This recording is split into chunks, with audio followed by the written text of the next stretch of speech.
സിനിമയിൽ വന്നപ്പോൾ ഏറ്റവും സ്ട്രഗിൾ ആയിട്ട് തോന്നിയ ഒരു കാര്യം എന്താ?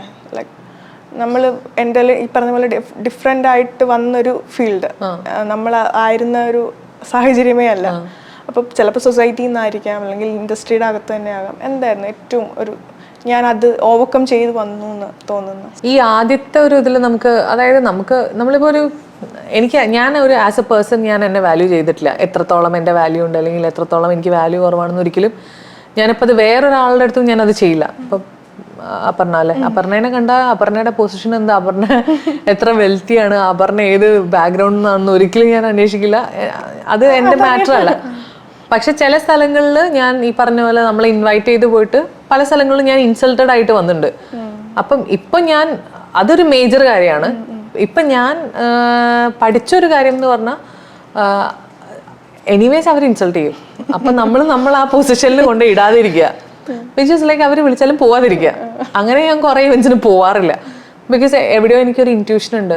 അത് വാല്യൂവിൻ്റെ അല്ല, അവർ നമ്മൾക്ക് കാണിച്ചു തരും. Like you are not valued this much, അല്ലെങ്കിൽ നിങ്ങൾ ഈ ഒരു പൊസിഷനിൽ ഇവിടെ വന്ന് നിൽക്കാൻ നിങ്ങൾക്ക് അത്രയും വാല്യൂ ഇല്ല എന്നുള്ള രീതിയിൽ നമ്മളെ, അത് എനിക്കറിയില്ല, അതൊരു കഴിവാണെന്ന് തോന്നുന്നു.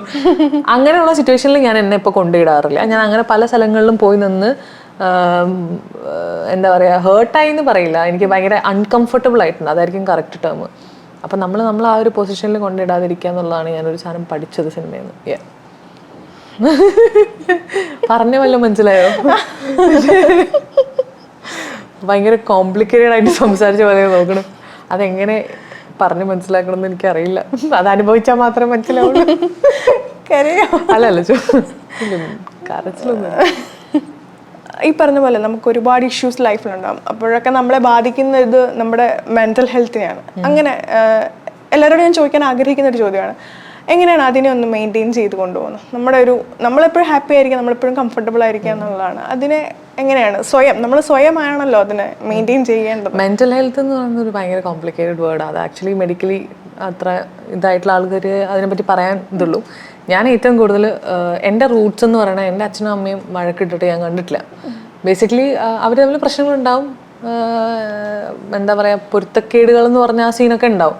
പക്ഷെ അതൊരിക്കലും എൻ്റെ ഫ്രണ്ടിൽ നിന്ന് അവർ എക്സ്പ്രസ് ചെയ്തിട്ടില്ല. ഞാൻ കാണുന്നിടത്തോളം അവർ ഭയങ്കര ഹാപ്പി ആയിരുന്നു. അപ്പം എൻ്റെ ഒരു പ്രശ്നമായിരിക്കാം ചിലപ്പോൾ. ഞാൻ ഏത് സ്ഥലത്ത് പോയാലും എനിക്ക് ആളുകൾ അടിയുണ്ടാക്കുകയോ ബഹളം ഉണ്ടാക്കുകയോ ഒരു സർട്ടൻ എന്താ പറയുക ലെവലിൽ നിന്ന് ആളുകളുടെ സൗണ്ട് ഉയർന്ന് സംസാരിക്കുന്നത് കേൾക്കുമ്പോൾ എനിക്ക് അൺകംഫർട്ടബിൾ ആവും. കാരണം എനിക്കത് ശീലമില്ല. അപ്പോൾ ഏറ്റവും കൂടുതൽ എനിക്ക് സമാധാനമായിട്ടിരിക്കുക എന്നുള്ളതാണ്. അപ്പോൾ ഇപ്പോൾ ഒരു സ്ഥലത്ത് പോയിട്ട് അത് കുറച്ച് വഴക്കും ബഹളമൊക്കെ ഉള്ള സ്ഥലമാണ്, നമുക്കതിലൊരു ബെനിഫിറ്റ് ഉണ്ടെങ്കിലും ഞാൻ അവിടെ ഇരിക്കൂല. ഞാൻ നൈസായിട്ട് സ്കൂട്ടാവും. അതേത് ഇവൻ്റ് ആയാലും ഫങ്ഷൻ ആയാലും എന്ത് പരിപാടി വർക്കാണെങ്കിലും എനിക്ക് വയ്യാട്ടോ എന്ന് പറഞ്ഞിട്ട് ഞാൻ അങ്ങ് പോവും. അപ്പം അതൊരു importance, putting yourself in first as one person എന്നുള്ളത് ഏറ്റവും ആദ്യം നമ്മളെ കൊണ്ടിടുക എന്നുള്ളത് ഇസ് വെരി ഇമ്പോർട്ടൻറ്റ്. അതെപ്പോഴും ചെയ്താൽ മതി. അപ്പം എനിക്ക് തോന്നുന്നു നാച്ചുറലി സമാധാനം ഉണ്ടാവും. ആദ്യം നമ്മൾ അത് കഴിഞ്ഞിട്ട് ബാക്കിയുള്ളവരൊന്ന് ചിന്തിച്ചാൽ മതി. കുറച്ച് സെൽഫിഷാണ്, പക്ഷെ ഇപ്പോഴത്തെ കാലഘട്ടത്തിൽ അങ്ങനെ ചിന്തിക്കാൻ നിവർത്തില്ല. അതെ, അത് ഈ മെന്റൽ ഹെൽത്ത് എന്നുള്ള ടേം ഉള്ളതുകൊണ്ട് പറഞ്ഞാൽ, അങ്ങനെ മാനസികമായി നോർമലായിട്ടിരിക്കണം എന്നുണ്ടെങ്കിൽ സ്വന്തം കാര്യം നോക്കി പോവാന്നുള്ളതേ നടക്കുള്ളൂ.